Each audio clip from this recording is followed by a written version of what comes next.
ఆంధ్రప్రదేశ్లోని సింగరకొండ ప్రకాశం జిల్లాలోని అద్దంకి మండలంలో వెలసిన పవిత్ర క్షేత్రం. ప్రకృతి అందాలతో నిండిన ఈ దివ్యస్థలం భక్తుల విశ్వాసానికి నిలయంగా నిలిచింది.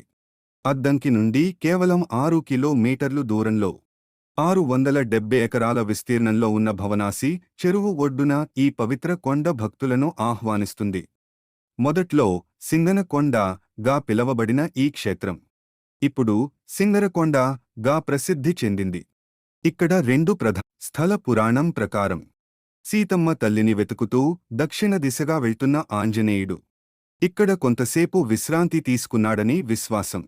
అందుకే ఇక్కడి ఆంజనేయ స్వామి దక్షిణాముఖంగా దర్శనమిస్తారు. ఒకరోజు అద్దంకి తాతాచార్యులు కొండపై నరసింహ స్వామికి ధ్వజారోహణ చేస్తుండగా కొండ క్రింద ఒక దివ్యపురుషుడు ఆంజనేయ విగ్రహానికి హారతి ఇస్తూ కనిపించాడు. అతనిని చూడటానికి దిగిన తాతాచార్యులకు ఆ దివ్యపురుషుడు మాయమై దివ్యకాంతులు వెదజల్లుతూ ఆంజనేయ స్వామి ప్రత్యక్షమయ్యాడని కథనం. ఈ ఆలయం చరిత్ర కూడా ఎంతో ప్రాచీనమైనది. గరుడ స్తంభంపై ఉన్న శాసనం ప్రకారం ఈ ఆలయానికి 14వ శతాబ్దానికి చెందిన దేవరాయలు అనే రాజు పోషకుడిగా ఉన్నాడు.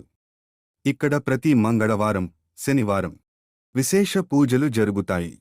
ఉగాది, శ్రీరామనవమి, హనుమ జయంతి, సంక్రాంతి, బ్రహ్మోత్సవాలు ఘనంగా నిర్వహిస్తారు.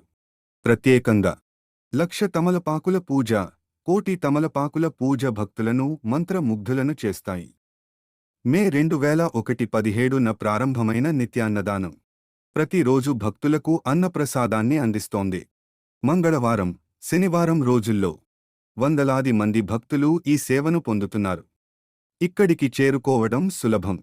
సమీప రైల్వే స్టేషన్, ఒంగోలు బస్సు సౌకర్యం, అద్దంకి నుండి ప్రతి 30 నిమిషాలకు రోడ్డు మార్గం, అద్దంకి నుంచి నేరుగా సమీపంలో అయ్యప్ప స్వామి ఆలయం, షిర్డీ సాయిబాబా ఆలయం, 99 అడుగుల అభయ ఆంజనేయ విగ్రహం ఇవన్నీ దర్శించవచ్చు.